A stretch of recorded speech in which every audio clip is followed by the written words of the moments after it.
ఎలా ఉంది ప్రభుత్వ పనితీరు బాగానే పనిచేస్తుందండి? పనితీరు పనిచేస్తుందంటే ముందు పద్ధతి నేర్చుకోవాలి. ఎవరు? ప్రభుత్వ అధికారులు కానీ, ముఖ్యమంత్రి కానీ, డిప్యూటీ సీఎం పవన్ కళ్యాణ్ కానీ, ఎవరైనా ప్రభుత్వ అధికారులు అన్నప్పుడు వాళ్ళే ముందు పని నేర్చుకోవాలి. మాకు పని చెప్తాం కాదు, ఒకళ్ళ గురించి ఆలోచన చేయాల్సిన పని లేదు. ఎవడ కష్టపడేది ఆడే కష్టపడతాడు. ఫ్రీ పథకాలు అవసరం లేదు.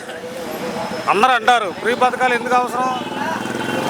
ఇప్పుడు తన పిల్లలు తాను పెంచుకున్నప్పుడు, మన పిల్లలు మనం పెంచుకున్నప్పుడు నీ ఫ్రీ పథకాలతో ఏం పని? నువ్వు ఒకటి సభ పెడుతున్నావు, కోట్లు ఖర్చు పెడుతున్నావు. దేనికి ఖర్చు పెడుతున్నావు? నువ్వు దేని గురించి ఖర్చు పెడుతున్నావు?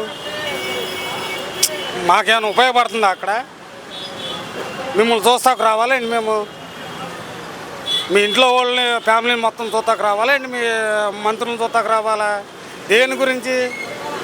కష్టపడేవాడు కష్టపడినట్టుగానే ఉంటున్నాడు, ఉన్నవాడు ఉన్నట్టుగానే ఉంటున్నాడు. ఆడ బిల్డరావునే లేకపోతే ఇంకోటవునే దేని గురించి? అది నేను అడిగా. చంద్రబాబు నాయుడు ఇప్పుడు చంద్రబాబు నాయుడు గారు కూడా రానున్న రోజుల్లో ఆయన రోజులే అతను ఏమన్నా దేవుడేంటి? అతను దేవుడా? దేనికి?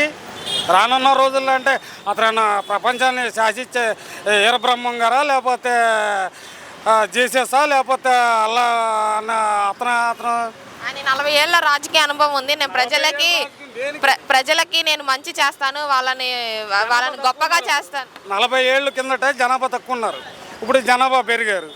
జనాభా పెరిగినందుకు ముఖ్యమంత్రికి నీకు ఓటింగ్ వచ్చినప్పుడు నువ్వేం చేయాలి? పథకం కరెక్ట్గా చేయాలి. కరెక్ట్గా అంటే ఏంటి?